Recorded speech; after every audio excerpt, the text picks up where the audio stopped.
ومن الفوائد كذلك إن الإسلام لا رهبانية فيه، فإن الرهبانية اللي هي التزهد والتعبد باجتهاد ومجانبة المجتمع والعزلة عنه، هذه من فعل الأمم السابقة ومن عمل اليهود والنصارى.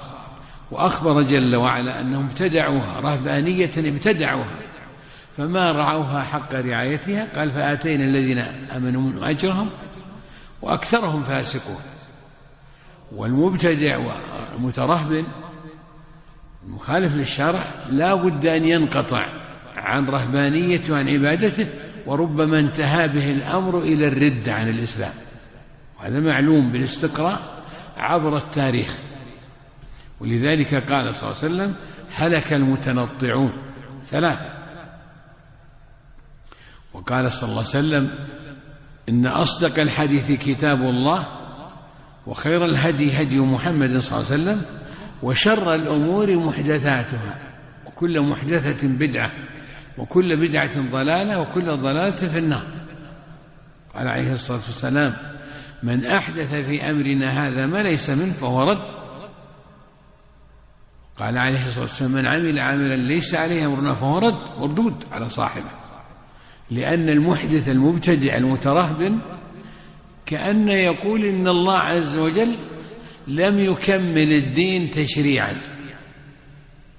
يعترض على الله جل وعلا، أو لم يكمل الدين تبليغا، فيشك في تبليغ النبي صلى الله عليه وسلم للدين كله، أنه كتم بعض الشيء. قالت عائشة رضي الله عنها من حدثك أن النبي صلى الله عليه وسلم كتم شيئا ما أنزل عليه فقد أعظم الفرية، أعظم الكذب. أو أنه يتهم النبي صلى الله عليه وسلم بعدم البيان لما أنزل الله تعالى إليه، وما توفي صلى الله عليه وسلم إلا وقد بين كل شيء. كمل الدين تشريعا، وكمل الدين بلاغا، وكمل الدين بيانا قبل أن يتوفى النبي صلى الله عليه وسلم. ولذلك قال تعالى في يوم عرفة أنزلها الله تعالى النبي صلى الله عليه وسلم عصر يوم عرفة اليوم أكملت لكم دينكم وأتممت عليكم نعمتي ورضيت لكم الإسلام دينا، هكذا. وقال صلى الله عليه وسلم في عرفة وفي يوم النحر، وهو أفضل جمع للأمة لحضور النبي صلى الله عليه وسلم فيه، قال إنه يوشك أن يأتيني رسول ربي فأجيب، يعني ملك الموت، وإنكم مسؤولون عني فما أنتم قائلون؟ قالوا نشهد أنك قد بلغت ونصحت وأديت. فقال اللهم اشهد عليهم.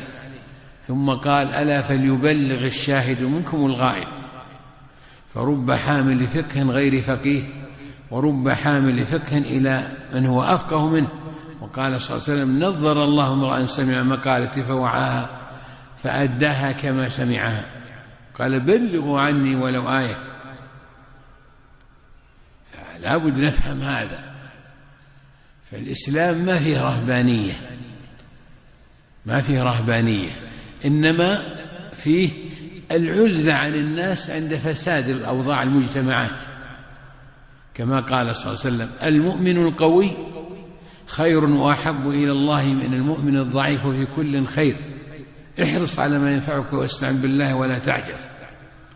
وقال صلى الله عليه وسلم الذي يخالط الناس ويصبر على أذاهم خير وأحب إلى الله من الذي لا يخالطهم ولا يصبر على أذاهم. وقال صلى الله عليه وسلم في آخر الزمان يوشك أن يكون خير مال المرء غنيمة يتبع بها شعف الجبال ومواقع القطر يفر بدينه من الفتن. وأخبر صلى الله عليه وسلم أن الإنسان في بعض الأزمنة يأتي عند القبر، قبر مدفون، يقول يا ليتني كنت مكانه، مما يرى من الإلحاد والكفر والشرك وانتهاك الأعراض وأذية الناس وكذا وكذا، الفتن التي تزلزل القلوب قبل الناس قبل الأبدان. فالإسلام ليس فيه رهبانية، وإنما فيه الزهد في الدنيا والتقلل من المظاهر الفتنة. قال البس ما شئت جاء في الحديث على قوله تعالى كلوا واشربوا ولا تسرفوا، قال البس ما شئت، كل ما شئت والبس ما شئت، ما اجتنبت إسرافا ومخيلة. هكذا روي عنه صلى الله عليه وسلم، وهو من كلام الصحابة رضي الله عنهم. وكان صلى الله عليه وسلم متوسطا في لبسه، في أكله، في شربه، لا يأخذ الأعلى ولا يأخذ الأدنى. وهذه سيرة أئمة أهل العلم والدين في سائر الأزمان.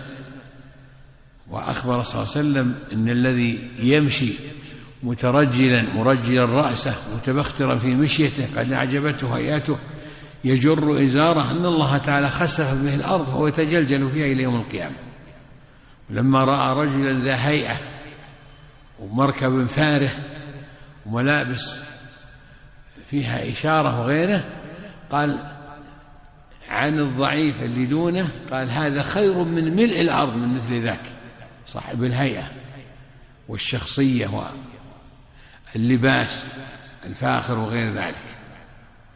الإسلام ما فيه رهبنة ولا رهبانية، ومن ابتدع في الإسلام شيئا هلك بها وأهلك غيره.